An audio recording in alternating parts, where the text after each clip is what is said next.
has to be some common sense. Yes, sir. They have the car stopped in 10th and Ranch, Michael Byler. We still don't know who pulled the trigger.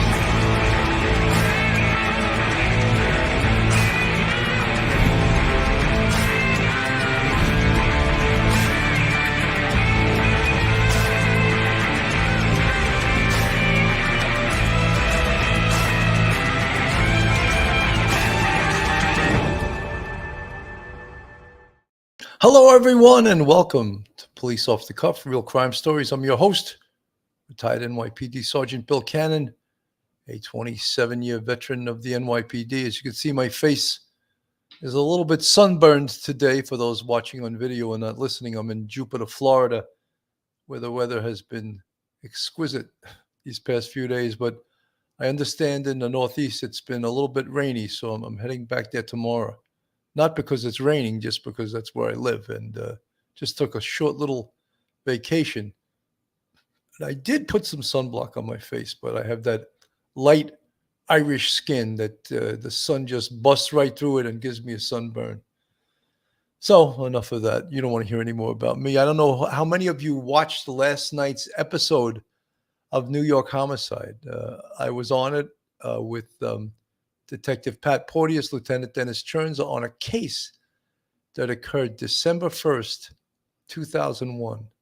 And the thing that was made that so unique was that was right after 9/11. September was, of course, September was 9/11, 9/11/01. And December 1st, 01, we woke up in the 2-3 precinct that the crime business was back in business on that December 1st, where we had 4 homicides in one day in the 2-3 precinct. And the one covered last night on New York Homicide, Carmen Quinones and Ruben Frederick, was one of those cases. Occurred 22 years ago. Yet I'll always remember that case as if it was yesterday. Very emotional case. A lot of outstanding work being done by the best detectives in this world, the detectives from the NYPD. And at the end of it, 3 people, well, 2 were sentenced to life without parole, and 1, a cooperating witness, got 23 years to life. So it was very satisfying. If you want to watch it, you can go on the New York Homicide website and you can watch the case. You can watch the whole hour on the computer and not have to watch it on TV.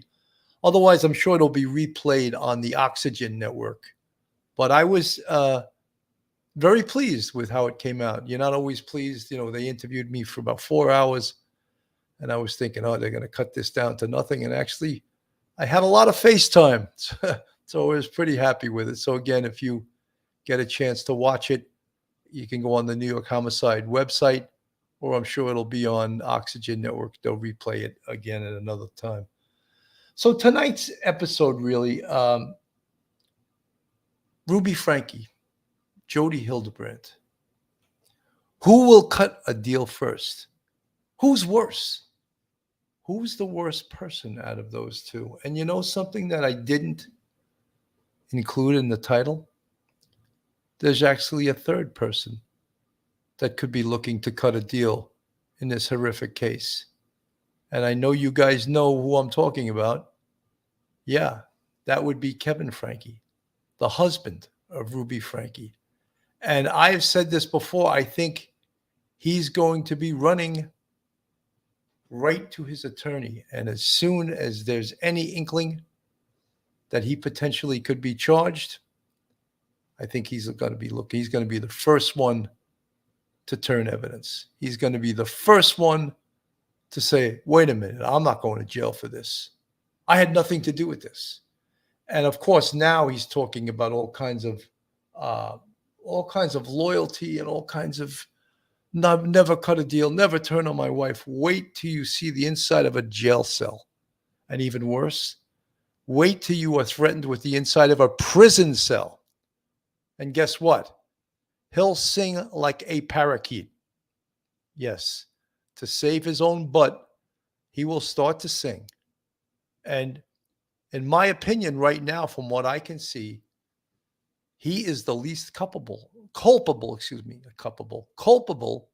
of these 3.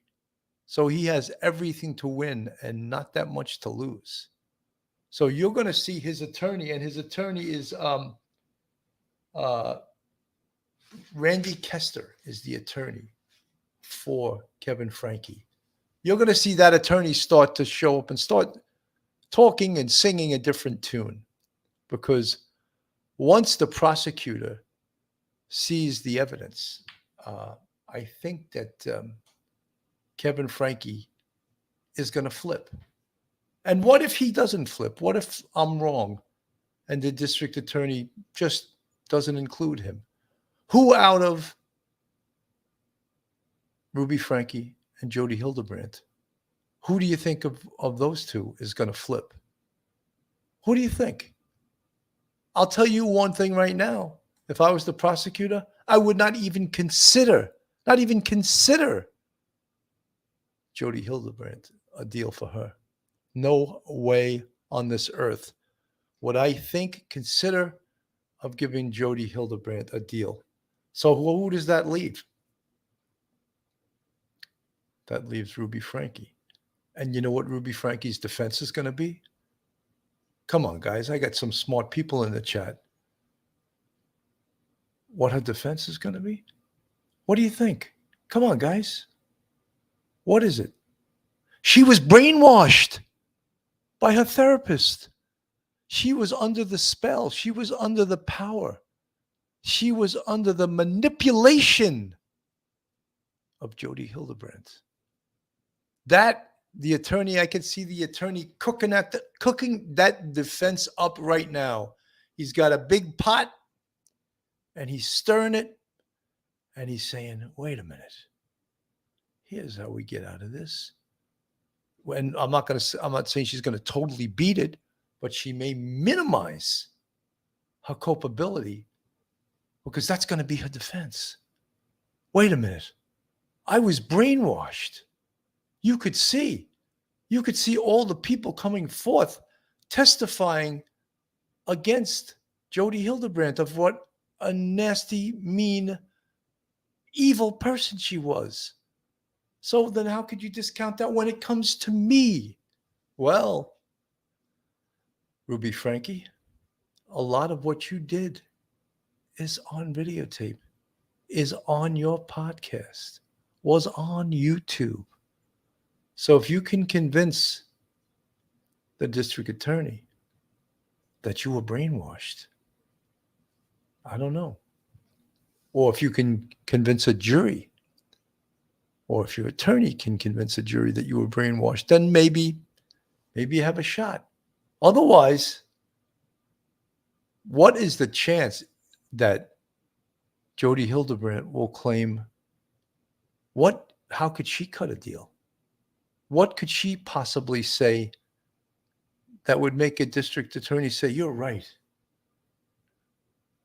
Ruby Franke's the wronged one here. She made you do this, not the other way around.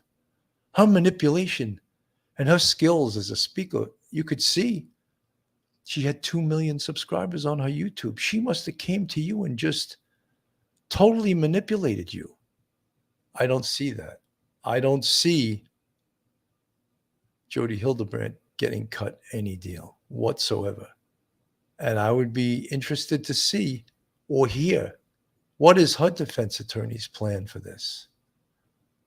How is he going to weave a defense for this woman who lost her license? There was a while ago, I think it was almost 10 years ago, it was in 2012, lost her license to practice as a therapist, but then it was given back to her. And just very recently, she surrendered her license. So think of all the people that Jodi Hildebrandt has wronged. And you think any district attorney, anyone in their right mind is going to cut her a deal? Nah, I think not, guys. I think that there is no deal for Jodi Hildebrandt. I think the possibility of a deal for Ruby Franke is very slim. I think the possibility for Kevin Franke, yeah, is the most obvious. I'm going to play this from Law and Crime. Yeah, Terry, this morning we were expecting to see both Hildebrandt and Franke here at the Washington County Courthouse in St. George. It was expected to be a bail hearing, but just hours before that hearing began, we were told by officials that it had been postponed. Just in the past hour, I spoke with Douglas Terry, and he's the attorney for Jodi Hildebrandt. I asked him why this hearing was postponed, and he said because of copious amounts of evidence in this case, there's just too much to go through. Originally, though, the hearing was expected to be a bail hearing. So Judge John Walton would have determined whether Hildebrandt, Franke, or both were eligible for bail. And if they were and it was posted, they could have been released as early as this afternoon. However, they're still being held at the Washington County Jail because this hearing never happened. Also, at the hearing expected today, it was possible that Judge John Walton would have set a preliminary hearing date. And that, of course, would be to determine whether there's enough probable cause to move forward in this case. But there was speculation that there would be pushback in that end of things because the prosecution was asking for more time. That's what's interesting, is that this hearing was postponed because of all of the information. Now, I mentioned that I spoke with Terry, who is the attorney for Hildebrandt.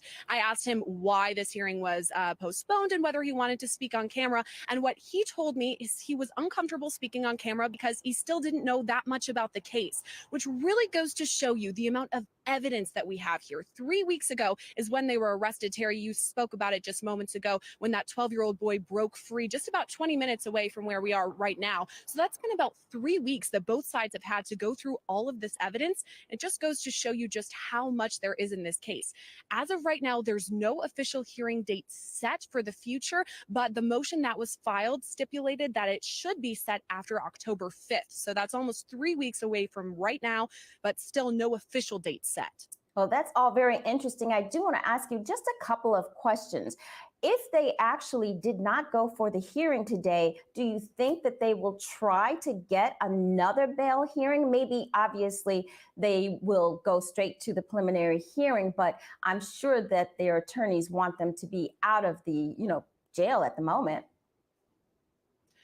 I would think, and of course this is speculation, but that Hildebrandt and Franke aren't used to the conditions that they would have in a county jail, and would assume that both of them are hoping to be eligible for bail. So I would think that defense attorneys at this time are pushing for a hearing like that so that their clients could potentially be released. But when I spoke to Terry just moments ago, he didn't make any mention of that. Exactly. All right. And the other issue I was wondering about is everyone was expecting this bail hearing. Were there a lot of spectators out there? What happened to them? It looks a little bit quiet behind you.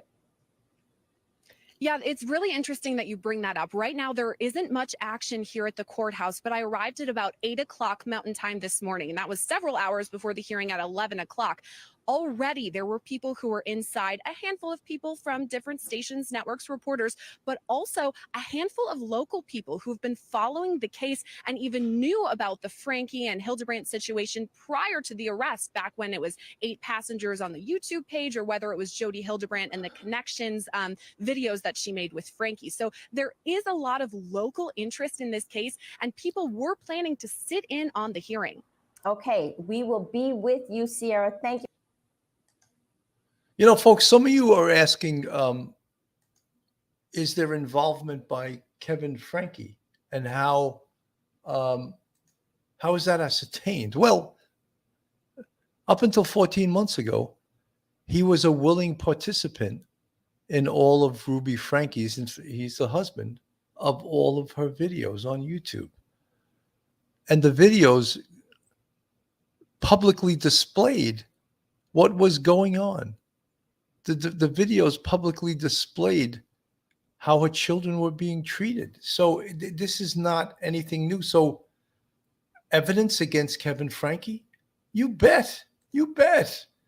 And the evidence is in the videos,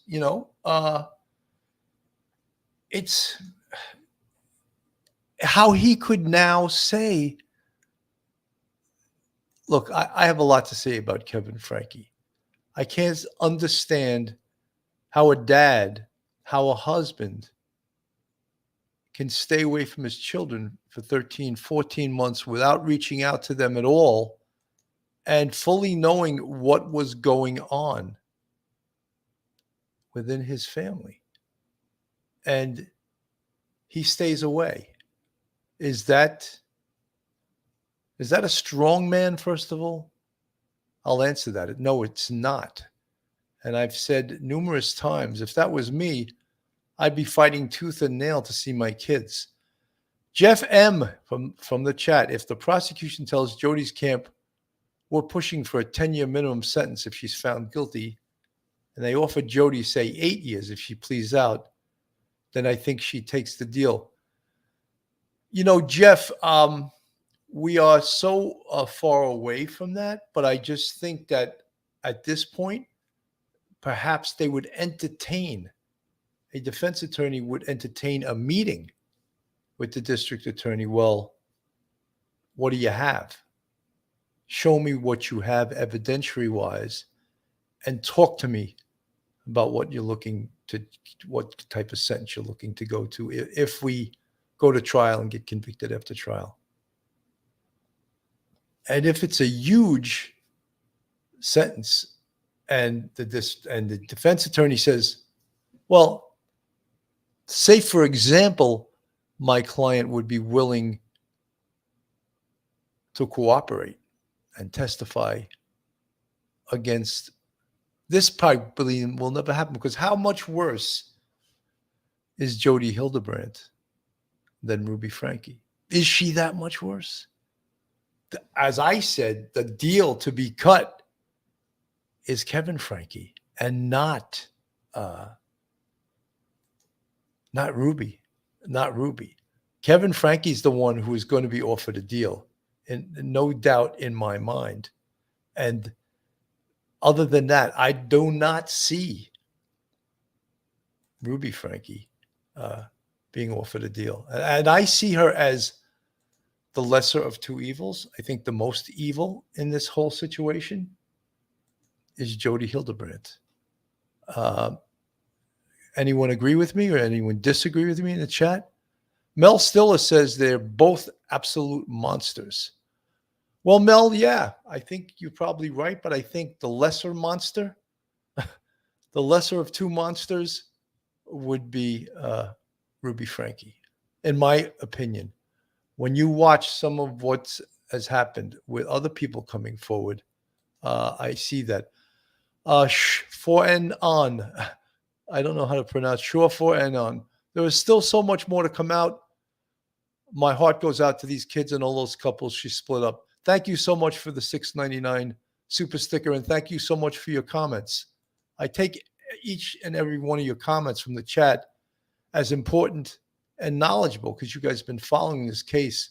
Sarah Keach, I think Kevin's only defense is that he travels around studying earthquakes for his BYU job. You know, that's another thing, Sarah Keach, is that this whole community, BYU, is plugged into the Mormon community. And even potentially his job is dependent on what happens in this case. Scary, right? Very scary.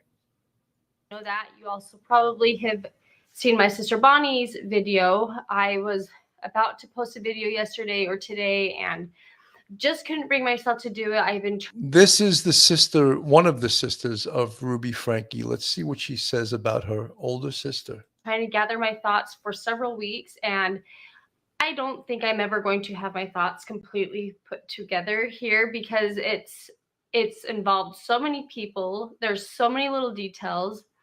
I am not going to be a news update. I will not update you on news. I will not give all of the little nitty-gritty details. I know I don't need to sit here and defend myself.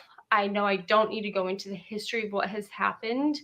So we'll see where this goes and how much I get into. But the past few weeks have been extremely hard.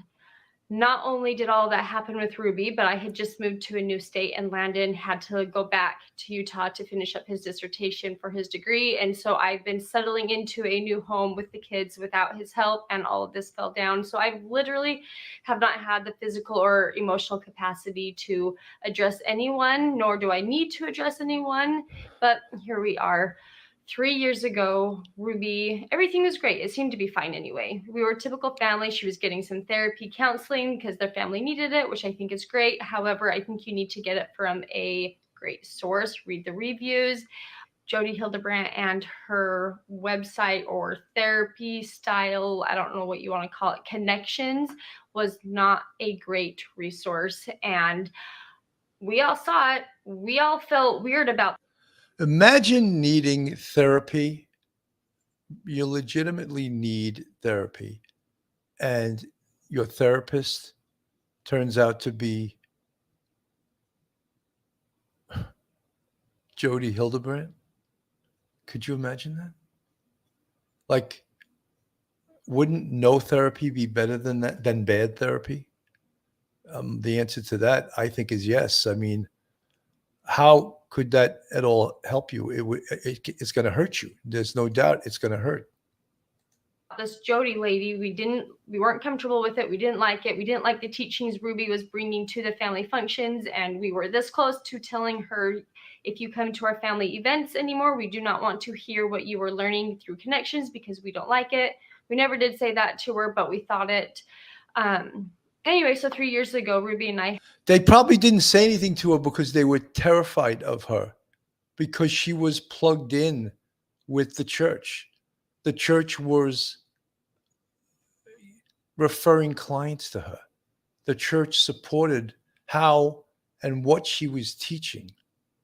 So the family of Ruby Franke, his sister, they were a little bit cowardly here. They wouldn't confront this woman that obviously, Marianne Knapp, they were afraid of the repercussions, 100%. Jeff M., I said that because I feel like that is the only option in this case for her if there was ever to be any sort of, quote, deal for her. Someone in the chat before I saw said, why would you consider Ruby Franke the lesser of two evils between her and Jodi Hildebrandt? It's just because I see Ruby Franke as evil. I see her as bad, but I don't, for some reason, see her. She wasn't the teacher. She wasn't the therapist. She wasn't the person that was molding people's minds, or rather mind control. So in that sense of the word, I see Jodi Hildebrandt to be much worse. Hung out bottling tomatoes, and then a few weeks later, crap hit the fan and she left the family. And she didn't even call me to say, hey, you know, Julie, you're doing this and this, I don't like it, you're living your life in distortion, so I'm gonna have to take some time away from you. No, literally nothing. She did call my mom and yelled at my mom on the phone for 45 minutes and accused her of things that were not true. It was almost as if Ruby had been making up memories from her childhood. She was trying to grab at anything she could, and she would exaggerate on everything. So she started all of her lies back then, lying to everyone in her life, getting rid of all of her friends and family.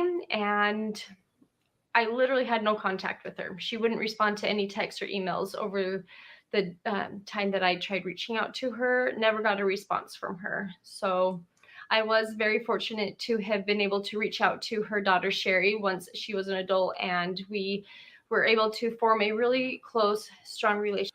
You know, to me, even the sisters, they're missing something. They almost seem Stepford Wife-esque, if you guys understand what I'm talking about. They seem like robotic in the way they speak, almost like they've been brainwashed. Does anyone else see that, or am I the only one that sees that? Samantha Mustard McDowell, pathological liar. I just see a lot of weird stuff here. Marianne Napier, you said weird. I see that. I see some brainwashing and some cultish behavior just in the way she speaks. And it was then that I learned more about Ruby, and it was then that Sherry had learned about lies that had been told to her. I feel like me and my other sisters have said, we feel like we've just been kind of floating on a cloud here these past few weeks. We are in complete shock still as to what she had done, because we had no idea of what was happening. I find that they're in complete shock to be an absolute lie. All right. there's been so many people that have made complaints about this. So many people have reported this to the authorities, and her sister is in shock. The word shock is an overused word, because I think it takes a great deal to put anyone to say, oh, I'm shocked. To shock us in this 21st century, takes a lot, takes a great deal to say you're shocked. Donna Wheeler, every time I hear the word distortion, I want to scream. Donna, I 100% agree with you. That's one of those words like agency, right? These words that they use. Julie O'Regan, yes, they're being manipulated too.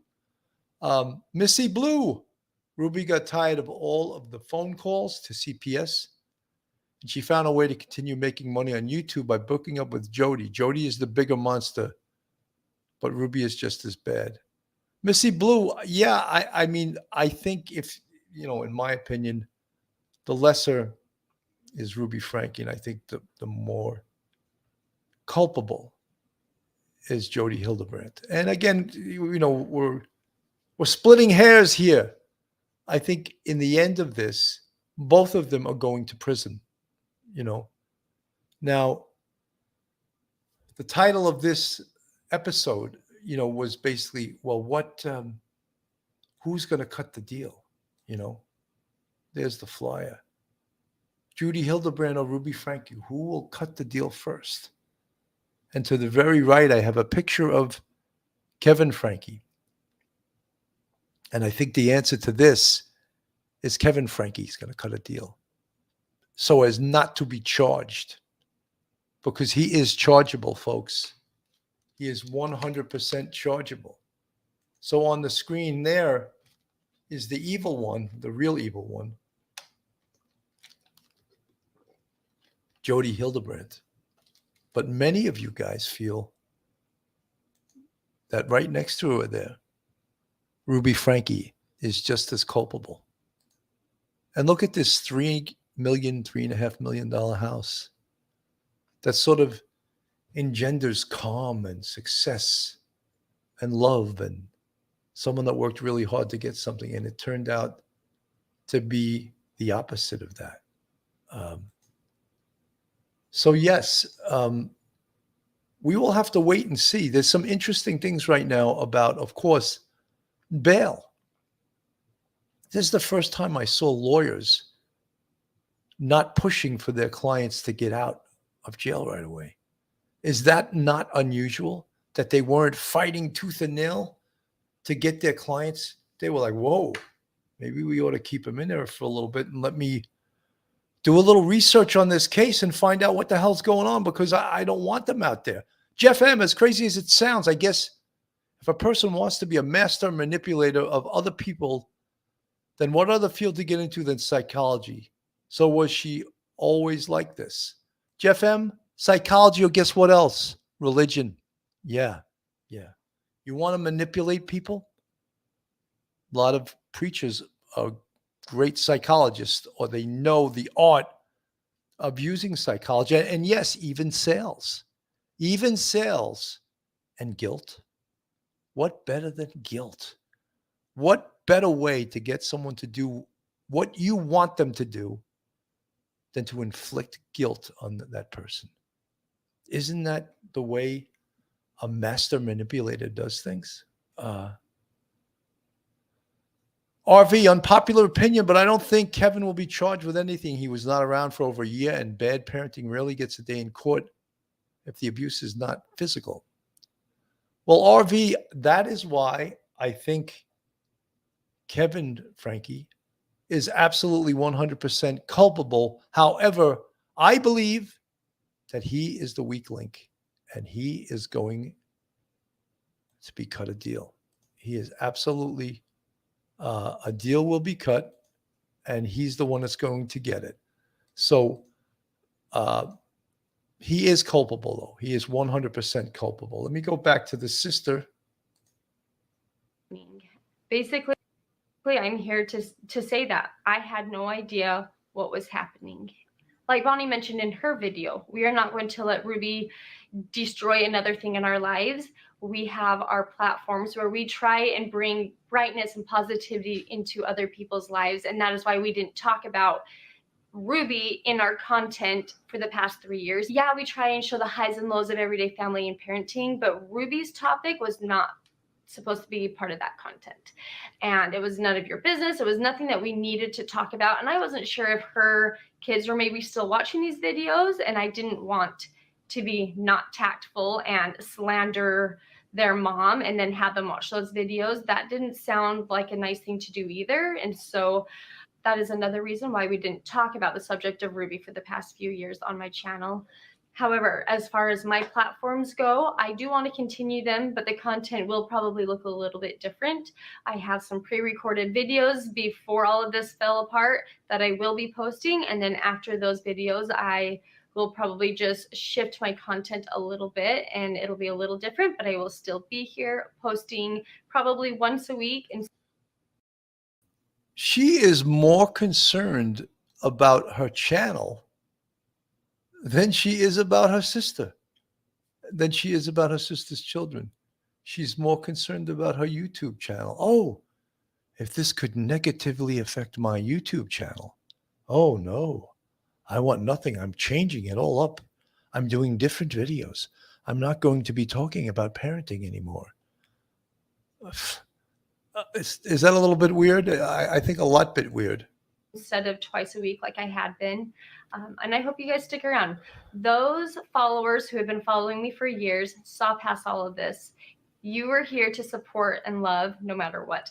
The people who came here to my comment section with negativity and attack were probably people that didn't even know who we were. And so I know not to take offense to all of that, even though it was still really hard to see and hear all of the negativity. So if you have been a longtime viewer and you have stuck around, thank you so much for your love and support. And if you are new to my channel, welcome. I'm your love and support, and the pictures of dead presidents on those green pieces of paper that you sent me. That's what I'm mostly concerned about, but I can pretend it's about your love and support. So that, I think, says a lot. You see her sister, she seems very cult-like, in my opinion, and are all of these YouTube shows that are teaching parenting from a religious perspective? Are they all cult-like like this? It seems like it was that way to me. We're going to talk about some of the search warrants that they uncovered and what they were looking for in these search warrants. And it's not really any different than what almost any case would be looking for in a search warrant. You'll see here on 2 News, a saga that's gained national attention. YouTuber Ruby Franke and her business partner Jodi Hildebrandt are behind bars facing multiple counts of child abuse. And this is coming after they were both arrested in Washington County on August 30th. We do have team coverage for you tonight as we go in depth. Criminal defense attorney Sky Lazaro is joining us in studio tonight. Daniel Woodruff spoke with Utah Governor Spencer Cox today to get his reaction. First, though, Paul Nelson explains why some legal analysts say Jodi Hildebrandt's phone could be a, quote, treasure trove. And that's exactly right. As a matter of fact, this attorney that we spoke with actually said that cell phones usually give prosecutors gigabytes worth of data, voicemail, text messages, pictures, videos, social media posts. And he believes that the more evidence comes out, the more likely it is that Hildebrandt and Franke will cut ties with each other. For former Salt Lake County prosecutor Nathan Evershed, cell phones have been, in his words, treasure troves of evidence, even when the accused thought they got rid of it. Come to find out, it's all still there and it's all embedded. He says there's nothing more compelling to a jury than pictures of a child who has been harmed. And if there is anything that shows Jodi Hildebrandt tried to erase those kinds of pictures from her phone, that would likely lead to additional charges. If there's evidence on there that she has deleted text messages or photographs or videos or anything material to an investigation, that would be evidence of obstruction of justice, which in this case would be a second-degree felony. We reached out to the Washington County Attorney's Office and asked, how is the cell phone that was seized being processed? And given the evidence you have now, do you believe more charges will be filed? We did not receive a response to those questions. Hildebrandt and Franke are both charged with child abuse as co-defendants, but Evershed says it's common for co-defendants to claim they did not know what the other was doing. And he expects that to happen in this case also. These two are probably going to be pointing fingers at each other to try to step away from their own complicity from it. But he said, But you know something, folks, that I covered this before. Of course, Ruby Franke will be pointing a finger at Jodi Hildebrandt and vice versa. But who is the most culpable here? We have so many people coming out of the woodwork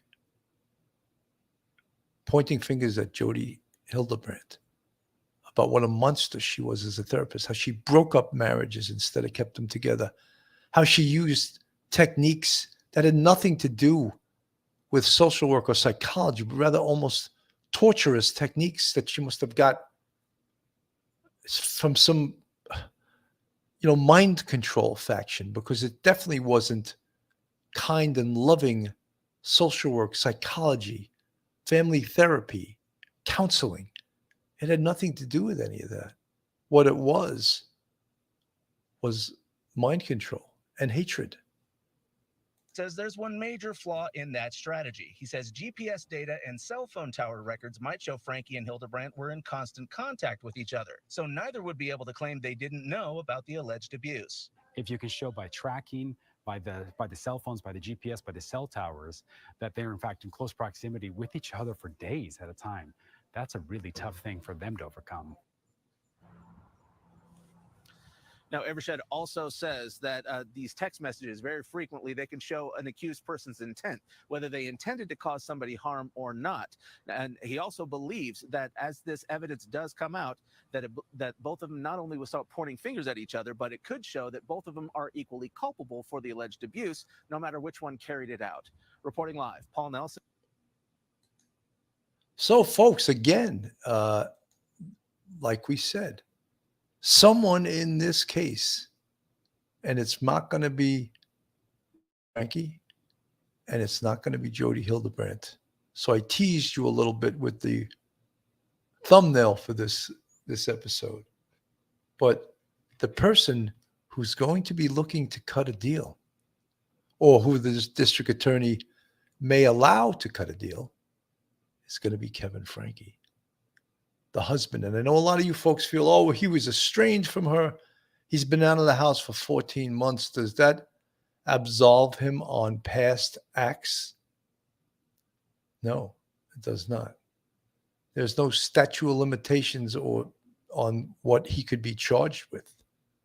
I mean, there is a statute of limitations, but based on what he could be charged with, the statute of limitations will not be anywhere close to being up in that caper. So again, he is going to be the deal cutter here. He's going to be the person, not the persons you see on the screen there. He will be the person. If there is going to be a person to cut a deal, it will be him. I want to show another. This is a client of Jodi Hildebrandt, a past client who now he wants to talk and he wants to put his story out there. And this is quite scary. And her planning out all this stuff, talking about what the real issues in our marriage were, and then them evolving that into something drastically different with allegations that would totally destroy your life. And how that evolution happened from what they originally were like is just astounding. I had to come forward because when I heard that they were doing the same thing to those little kids that they did to me to hide their crimes, it was totally predictable. And I knew my records would just completely show the world the truth of how dangerous this lady really is. And clients that are close to her that are probably not really good people in the first place, but that she enhances their abilities under her guidance to do incredibly criminal things. Adam claims that Jodi Hildebrandt conspired with his then wife to accuse him of sexually abusing their child. I never had the courage. You know, that has to be, of course, if not true, has to be the worst allegation anyone could make against a person. A false allegation, I'm saying, of SA has to be the worst. Just think of a person having to try to prove themselves innocent from that. And I'm talking about, look, there's people that are guilty of that, but in this instance, he was not. And someone making an allegation of that, I don't think there's any worse thing that someone could do. A false allegation of that is just can destroy someone's life. To talk about this openly, because the damage was so bad after Jodi and my ex-wife got done trying to make me look like a child abuser and a sexual addict and a rapist and everything else, having been a victim that came forward to change the laws to protect children, and having the insecurities that victims have, the stigma and all that stuff, and Jodi working on me to try to make me look like I was a predator.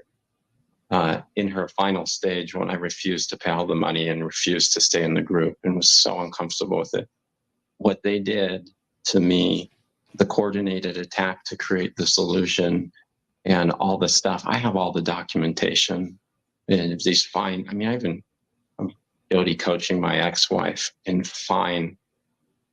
I'll share that in this other interview, the exact words as she coaches her through how to make people think that they're coming up with the idea themselves, when she's trying to contort people's minds into thinking that there had been abuse and violence.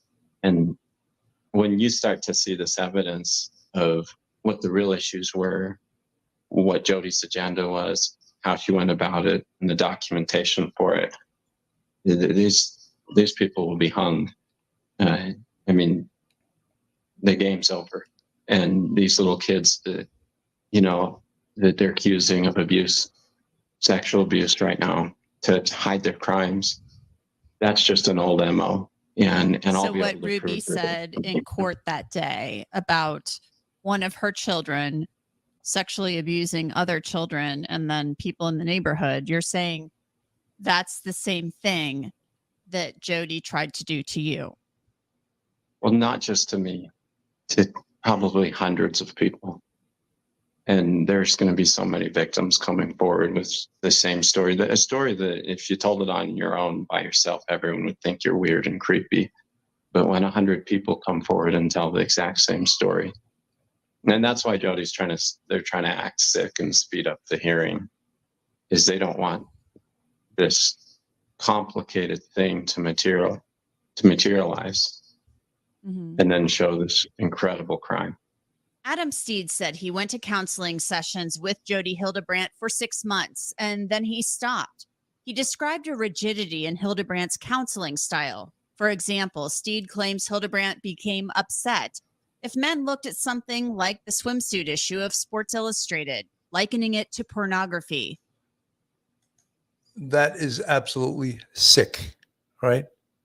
Someone looking at the Sports Illustrated swimsuit issue and likening that to pornography. First of all, if someone does view pornography, does that make them evil? Does that make them sick? Does that make them a sexual deviant? I'm trying to understand this, but yet Jodi Hildebrandt was trying to sell this? I don't think so.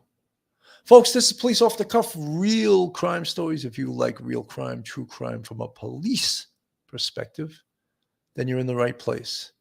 And if you're not subscribed to us, go on our YouTube, hit that subscribe button, give us a thumbs up, and ring that bell. And if you want to financially assist us, we have a Patreon with 3 different levels. We also have a YouTube channel membership with 5 different levels. And you see the folks in the green font. They're part of our YouTube family, our YouTube friends, and they really help us out. I also want to shout out to Kim Alliston, one of our great mods, are always here, always helping, always waving that police off the cuff flag. And I really appreciate her, as well as the Pranzos, Pete Pranzo and Richella Pranzo, always here. Just want to say how much I appreciate all you guys. Oh, and all you folks, you members, you channel members, all you folks that just watch and are subscribers. I really appreciate that. Joan, check her referral network. Kickback per referral. Billing when she has custody of the client's children. Fraudulent business. House is like a fortress. Why did Jodi lose custody of her own kids? That's another investigation, and I don't specifically know the answer to that, but she seems like she has a bit of a spotty past. The fact that she lost her license to practice therapy, that I think says a lot. Let me get back to this. Once he tried to leave her counseling session, Steed said things got ugly. She was just contacting, like she didn't want me to leave her therapy group. And she had my wife send an email message to me of the terms so that the marriage wouldn't end. And it included that I had to go back to Jodi. I had to pay for, it was thousands of dollars a month. That I couldn't go to any other therapist. I was trying to go to other therapists because they were saying I was an addict in denial. And, you know, it was just crazy. Jodi, in her group, she said that if you had to spend time not thinking about something, just the fact that you had to not think about it meant you were an addict. I mean, she brought everybody in. And now she was saying I was mentally unhealthy and I couldn't choose for myself because of how unhealthy I was. I couldn't choose to go to another therapist. This was my addiction working to not receive the confrontation that she had. And, you know, she just, y'all, this is just so hard to talk about. Like, I'm trying to give a condensed, quick version without sharing all these dramatic files that are the complete evidence of who this lady is and what she is. But like the short version, she wouldn't let me leave therapy. Adam Steed says Jodi Hildebrandt violated his trust when she shared information about his counseling sessions without his permission. Documents we obtained from the state of Utah show Hildebrandt's license was suspended for a time in 2012, and that she admitted to discussing a John Doe's clinical diagnosis without his permission with clergy and 2 other mental health therapists. The documents also say that Hildebrandt admitted to doing this, and that she also shared information with administrators at the John Doe's University. Steed says he is the John Doe listed in these documents. Currently, Jodi Hildebrandt's counseling license is listed as active. Adam Steed says he believes more people will come forward with stories about Jodi Hildebrandt. I just want to say that to any victims out there that have had their lives destroyed by Jodi Hildebrandt, or you know, any of this kind of stuff, I just want you to know that you need to have courage and come forward and talk about it.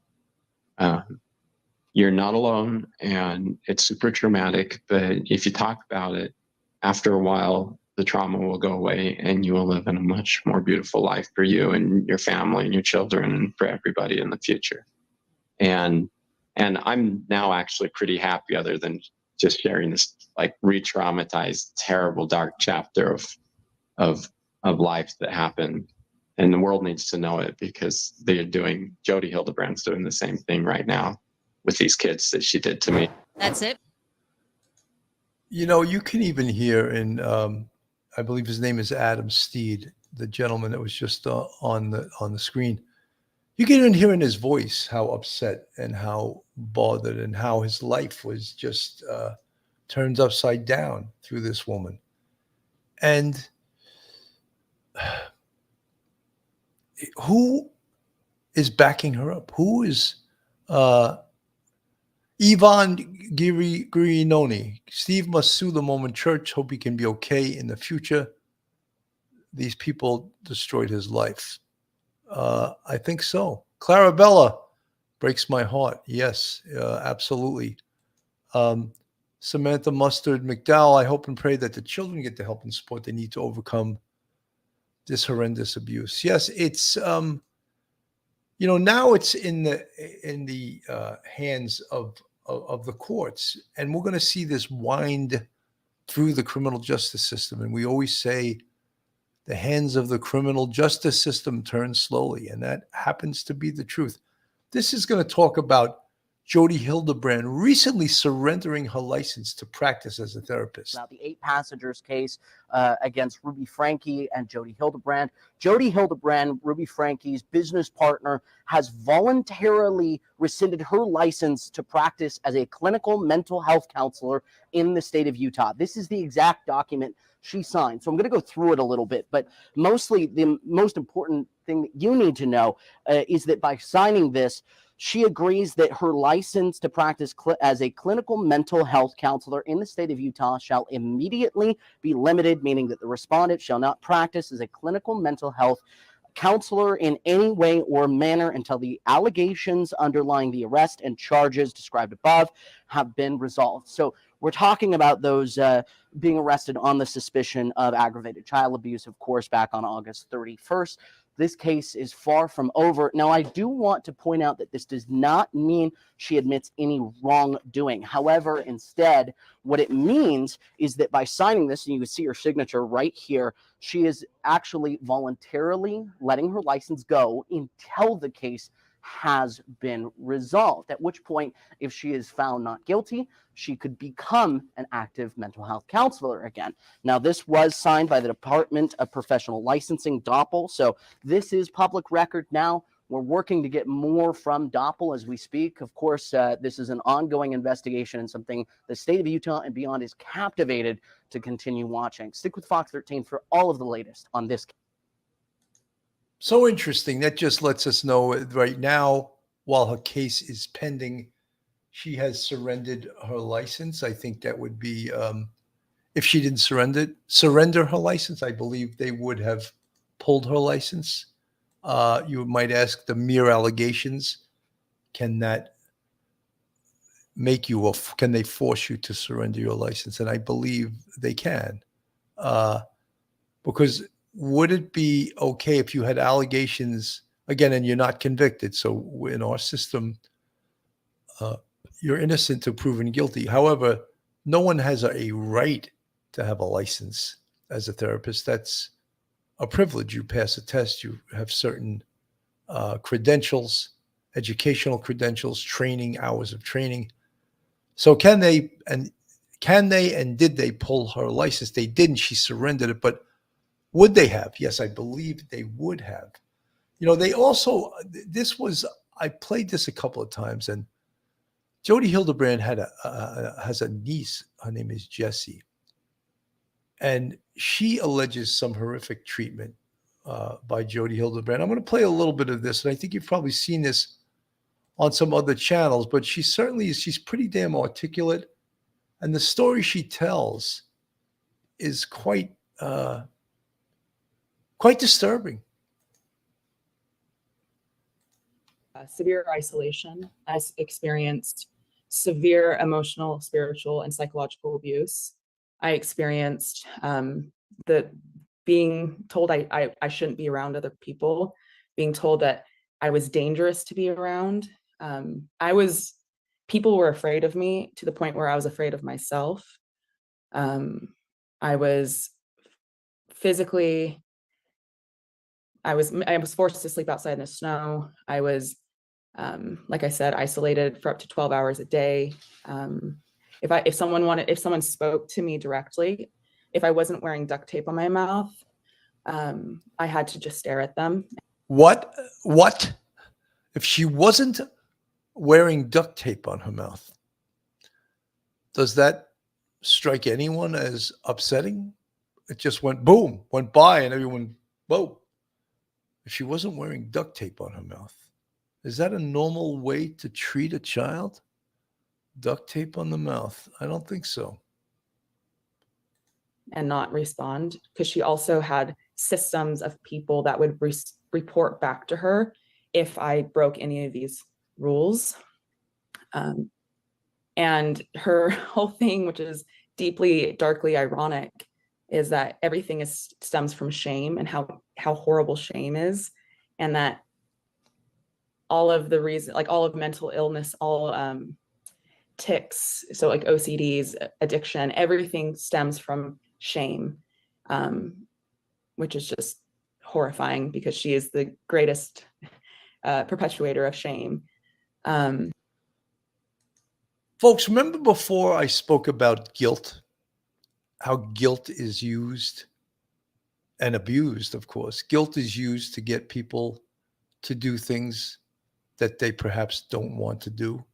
And the person in power inflicts guilt on the person. Isn't shame sort of in the same category as inflicting guilt, inflicting shame? Isn't that sort of the same thing? Isn't a mind control device? So inflicting guilt, inflicting shame, and how about self-worth by making someone feel less than human? Isn't that a way people exert power over others? I think all those things were being used. Shame. What are you ashamed of? And how does someone have the power over you to inflict shame or inflict guilt? Just think of that. Is that a therapist? Is that a loving, nurturing therapist? I don't think so. She also, and this is like a very deep connection and why I chose to come forward to the media rather than just staying with the podcast. She accused me of being a sex addict. She accused me of being addicted to masturbation, to the point where I wasn't allowed to, I mentioned this on the podcast, to the point where I wasn't allowed to use tampons. I never was allowed privacy unless I was isolated. So that included the bathroom. I was never allowed to have the door closed because she was convinced that I was just constantly masturbating. She was convinced that I was addicted to porn. I had never seen porn at that point in my life. I didn't even know that people with my anatomy could masturbate. Like I had no idea any of this stuff, but I just believed her because everything, like one, she used religion and God as a mode of control, and a mode to manipulate. And so I just believed all of these things. So her ability to convince you of these neuroticisms and these behaviors is, and I was a teenager. And so a child in that position of being told this over and over and over and over again, which I'm certain he was, stood no chance. She also, because of what the abuse and torturing that was going on, and the belief that she had that I was doing something more. So her rationale to the severity of these punishments and this physical and emotional abuse was, she wanted to make my life, and this is like her quote, like this is what she would tell me all of the time. She wanted to make my life so uncomfortable that it would force the sin out, that it would force me to confess. So things continuously got worse and worse and progressively more and more intense as a way to get me to confess, because she believed that if I had confessed everything, if all of my sins were out and in the open, that I would be getting better. And I was declining like very fast, exponentially. And so she just kept ramping it up. And so to hear Ruby tell the world that her child is a sex addict, a predator, and has been addicted to porn since he was 3 years old, it just echoes exactly the things that she was telling me and telling everyone around me. And I know that I think I don't know if I got this right, but I'm pretty sure that she's saying that he even confessed to it. Well, I also confessed to things that I didn't do as a way of trying to get the abuse to stop.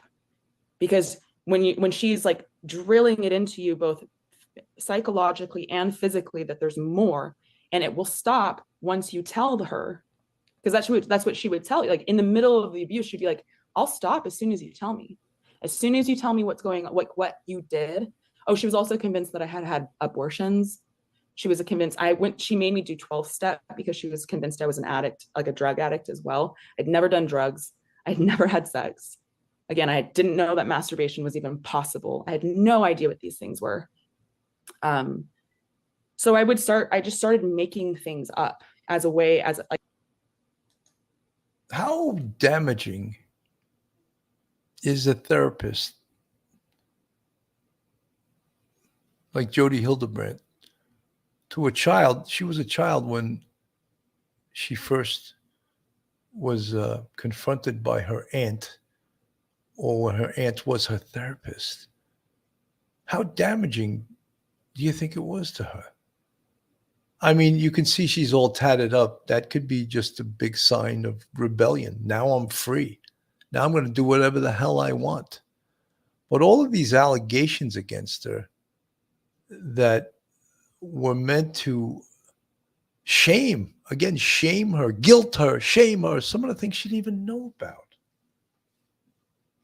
That's why, and I've spoken before on this channel, the elephant in the room is the church that was supporting this, that was encouraging this, that was directing clients to Jodi Hildebrandt. What will their culpability be in this case, or if any? Will law enforcement, will the district attorney's office have the nerve to widen this net? Let's widen this net before we start pulling it in, because there's more people involved, more people who should be charged. There is no doubt. Colleen, all of the victims of Jodi should sue a class action suit, take a $3 million house for her lawyers, get the money. Well, I can guarantee you the lawyers are going to get paid. Will she be civilly sued after all of this? I think there is an excellent chance of that she will be civilly sued. But something, that's the strange thing about also a criminal prosecution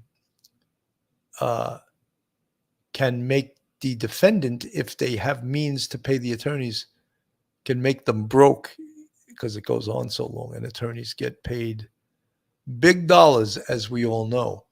So if victims sue her civilly, what will be left? Although if she's a therapist, she's required to have malpractice insurance.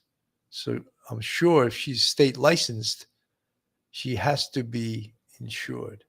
So if these people do come forward and they do sue, then there's a good chance that she could wind up having to pay in a civil lawsuit. Folks, if you're looking for a good attorney in the New York City metropolitan area, then Joe Murray is your man. Joe's a retired member of the service, a retired NYPD police officer, and an outstanding defense attorney. You can reach Joe on his cell phone at 718-514-3855. Email him at joe@jmurray-law.com, or go on his website, jmurray-law.com. Not only is Joe Murray an outstanding defense attorney, he's a huge supporter of the Police Off the Cuff podcast, and he's been supporting us for many years now. I want to hear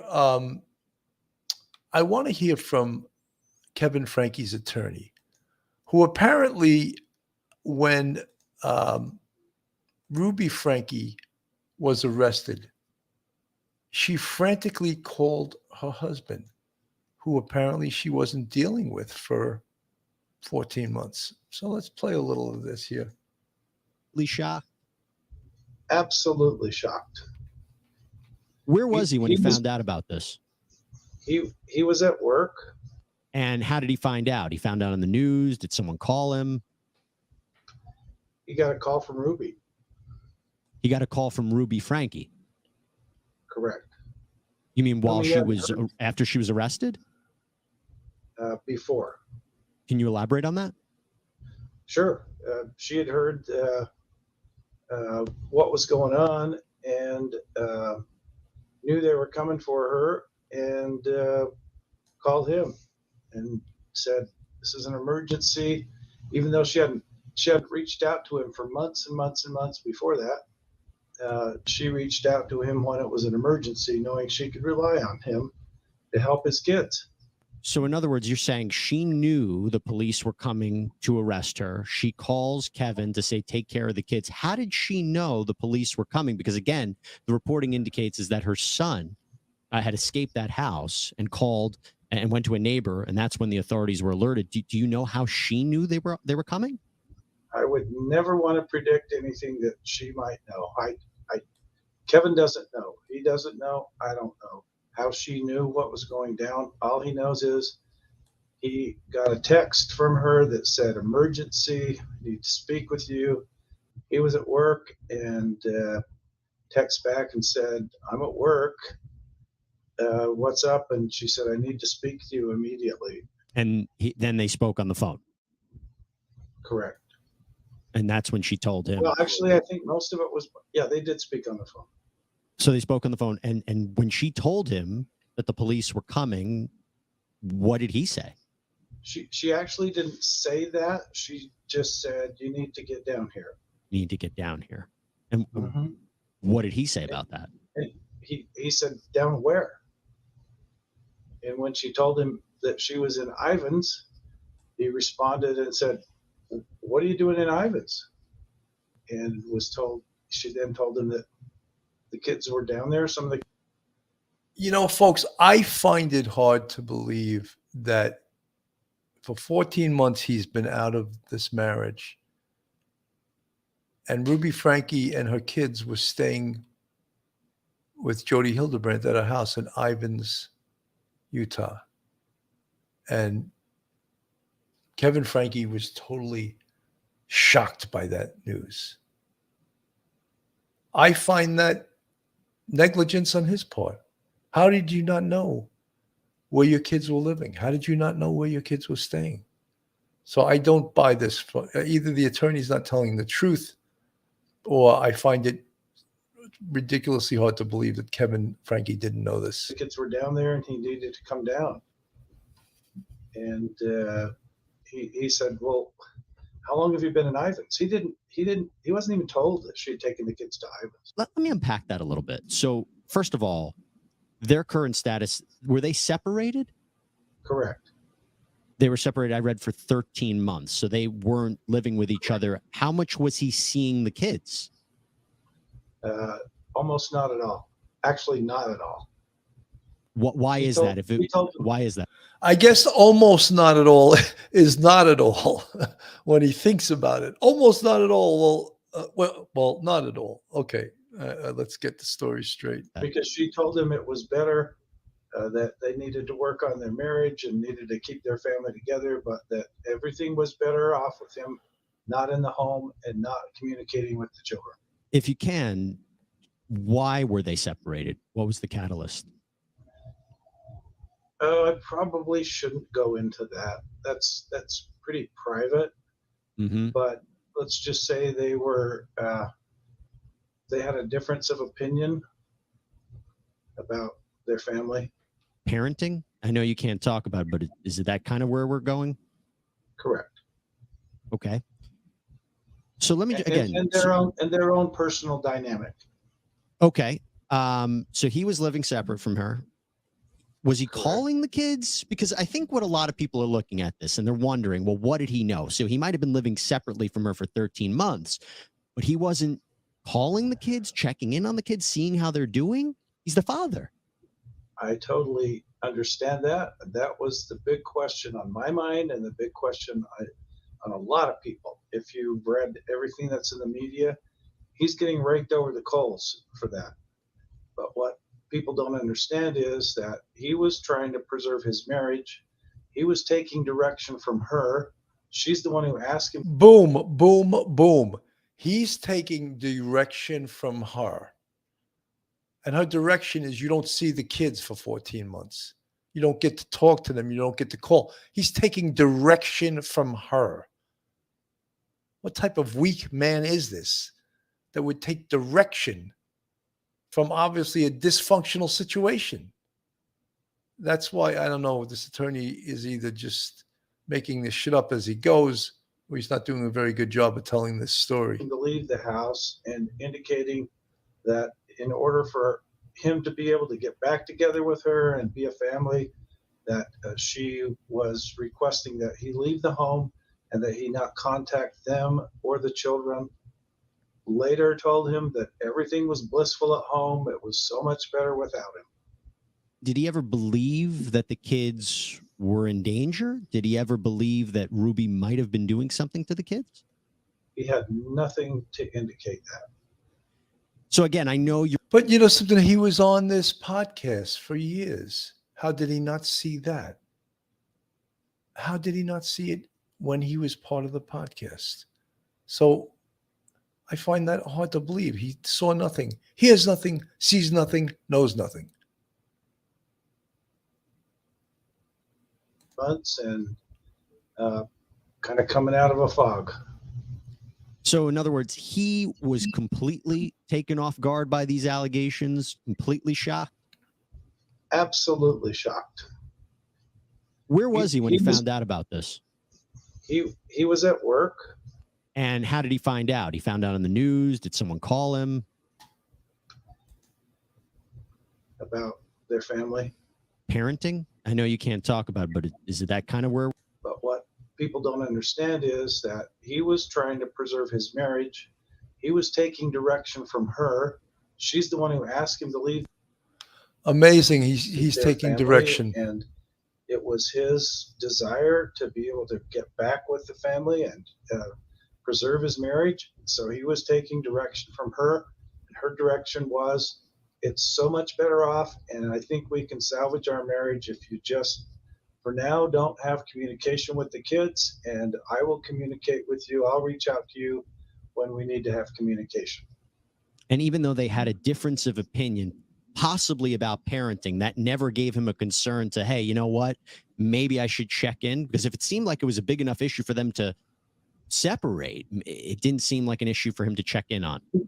Kevin never had any reason to believe that his children were being abused. If he had even one inkling that his kids were being abused and that this separation wasn't for any other purpose than to figure out a way between he and Ruby to reunite their family, he would have been down there in 2 seconds. But folks, he knew that she was involved with Jodi Hildebrandt. Isn't that right there, knowing that your wife and your children are in a bad situation? I find it not believable that it was an aha moment that he found out that Ruby and the children were living in Ivins, Utah, at the home of Jodi Hildebrandt. I find that hard to believe that he just found that out. He was shocked. He was shocked to hear that. He was so shocked to hear that they were living there. Shocking. Just simply had no idea. He had no idea. He had no idea that this was going on. No, physical abuse had never been a part of their family. But a lot of the dynamics between he and his wife changed after Jodi Hildebrandt partnered up with Ruby. Let's talk about that for a second. First of all, before I get into Jodi, do Kevin, your client, and Ruby, have they been talking at all while she's in jail? The last conversation they had was last Friday. And that's when, during that conversation is when he came to his senses about how he'd been manipulated and deceived. Are you saying he confronted her about these allegations? To some degree. I don't know the entire contents of the conversation, but his discussion with me was that during that conversation, things were said that made him realize how he'd been deceived and misled. And as I told you earlier, he didn't even know the kids were in Ivins. You had just said that he knew that you know, folks, isn't that negligence in itself, the fact that he didn't know where his kids were living? How could you know what's going on in your kids' lives? How could you know whether or not they're being treated properly if you don't know where they are? You don't know what roof they're living under, who they're living with. How could he then be shocked that any of this was occurring? And how could he just come to this realization that, oh, I was being manipulated? Really? And it took you 14 months of not seeing your children, not knowing where your children live, not talking to your children to realize this, that you were being manipulated and you're shocked. Remember, I talked about the word shocked.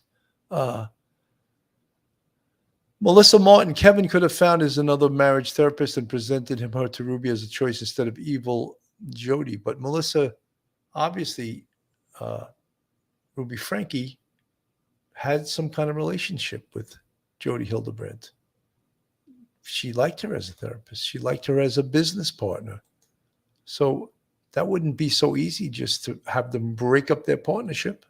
Ruby and Jodi were working together. Correct. So how was he that shocked if he knew that, they were working together and maybe she had brought the kids with him? I mean, did he not think that perhaps Ruby had taken the kids to Jodi's house? Typically, she would tell him something like that, but she didn't. She'd had the kids down there from about late May, I think maybe June, until this all came about. And she didn't tell him one thing about taking the kids to. I find this attorney not believable. Let me put it that way. I find his stories to be really hard to believe, extremely hard to believe. I don't know if any of you guys agree, but I just can't believe he's shocked about this. He's shocked about that. Everything's shocking,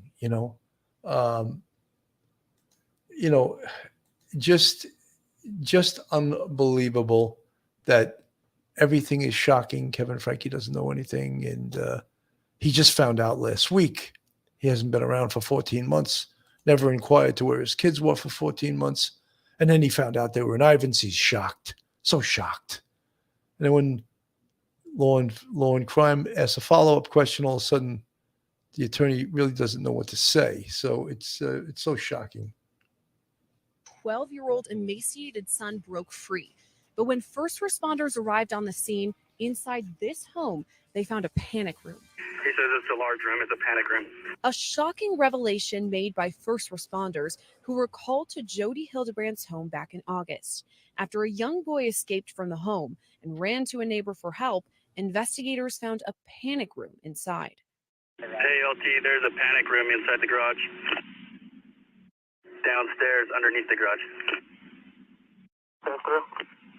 Radio recordings from the Santa Clara Ivans Police Department captured the dramatic moments when the room is discovered. He says it's a large room. It's a panic room. First responders were called to the home in southern Utah on August 30th after a harrowing 911 call came into police.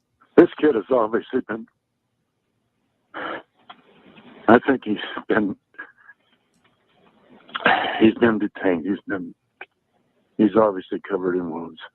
The caller told first responders a 12-year-old boy arrived at his front door, emaciated and asking for food and water. Investigators later determined the boy was the son of Ruby Franke, the YouTuber mom who became popular from her 8 Passengers YouTube page. For a time, Franke documented the lives of her family, including her husband, Kevin, and 6 children, to the more than 2 million subscribers. Her YouTube page has since been deactivated. Eve has been amazingly well behaved for being in town. But for you yelled at me. Shh. That is the phoniest cover-up laugh I think I've ever heard in my life. And when she laughs, I see a lot of evilness in her face. It's that phony laugh. And talk about body language. Talk about your face giving you away. Talking about how to read a person like a book. It's all over her face. Ha ha ha. The fact that I yell at my kids is a secret. We don't want our viewers to know. That never happens in my house. Look at that. Look at that face. You telling me that that's not the face of an evil person? Yeah, I think it is. I never yell. Investigators say Franke's 12-year-old was found emaciated last month with open wounds and duct tape around his wrists and ankles. They say he crawled out of a window of this home owned by Jodi Hildebrandt, Ruby Franke's business partner. Our whole life's goal is to make our kids happy. And most of the time we're trying to make our kids happy. What we're actually doing is being in distortion and inviting them into a. There she goes using that word distortion again. Being in distortion. I've never heard a therapist use that word distortion before. Controlling dynamic.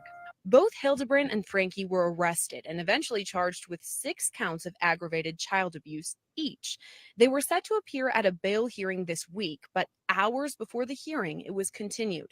Right now, they're still being held in the Washington County Jail in southern Utah. In all, 4 of Franke's children were taken to the Department of Child and Family Services after the 12-year-old escaped. Per the recording of first responder audio, it's possible the other children were being held in the panic room. Temple, we've got it, but we can't get into it. My guess is that would be where they're at. First responders say a large Fort Knox vault door led to the room with a wheel on the front. Yeah, he says it's downstairs and it's underneath one of the garages, and he's calling it a safe room. He said something about Fort Knox, so I don't know if it has a Fort Knox door or safe on it, but that's what he's talking about. This one says Liberty Safe Company. It's got a big wheel on the front. Law and Crime Network reached out to the Santa Clara Ivins Police Department for more information about the rescue and that panic room, but we're told that no new information or details could be released as the investigation is still ongoing. Reporting in Ivins, Utah, Sierra Gillespie, Law and Crime Network. Interesting, folks. Very interesting. So what the whole gist of this episode was that someone in this group of people on the screen right now, excluding the person on the bottom left, who is me, and I have to admit that picture's about at least 10 or 12 years old. I'm a lot younger there. Anyway, that doesn't matter. The people we see here, Ruby Franke, Jodi Hildebrandt, and Kevin Franke, the whole gist of this episode was, who will cut a deal first? And in my humble opinion, I think it will be Kevin Franke. And some may say, oh, he's not culpable. He didn't do anything. Trust me, he has some culpability in this. And I think they will try to get him to testify against Jodi Hildebrandt, against his wife. And believe me, to save his own Batinsky, he will do so. He will do that. He will testify against whoever he needs to. Elaine McKenzie, that SOB is talking in word salad, aka narcissist language. They talk in a confusing way to gaslight the victim. Yes. Marianne Knapp, where did they rescue the other children from this room? Well, some people would call that a safe room. Some homes do have that in the event of a security breach at a home. You can go into this room and you could stay away from whoever has breached your security. So Momo Shark, oh no, I saw 666 on the thumbs up and quickly hit the button. Kevin moved to another residence so he would not have been in the same congregation as his children. I guys, I don't know if some of the things you are saying are true. Donna Manzares, Ruby, Jodi, and Kevin discussing people. Where is Chad? I don't know who Chad is. Is it possible both will get off and all charges dropped? Callie Hastings, I sincerely doubt that. This case had a light shined on it. It's out there in the world. Many people know about this outside the Mormon community, outside the Utah community. The world has seen this. The world has watched these YouTubes. The world knows all about Jodi Hildebrandt now. So when you say, is there a chance they won't be, they'll get off? I don't see it. What kind of mother would continually post the lives of her children on YouTube? Those poor kids, I just want to hug them all and promise nothing will ever harm them ever again. Well, thank you, Patricia Siebold. Folks, that's our show for this evening. Thank you, everyone, for tuning in. I hope you enjoyed the show. I hope we raised some good questions that maybe we will find out answers to, maybe we won't. But the important thing about learning things and shining a spotlight on things is to discuss it and put it out there so that we know what the heck's going on here. Folks, from Police Off the Cuff, Real Crime Stories, I'm your host, retired NYPD Sergeant Bill Cannon. Have a great night, everybody, and God bless. One episode just ain't enough.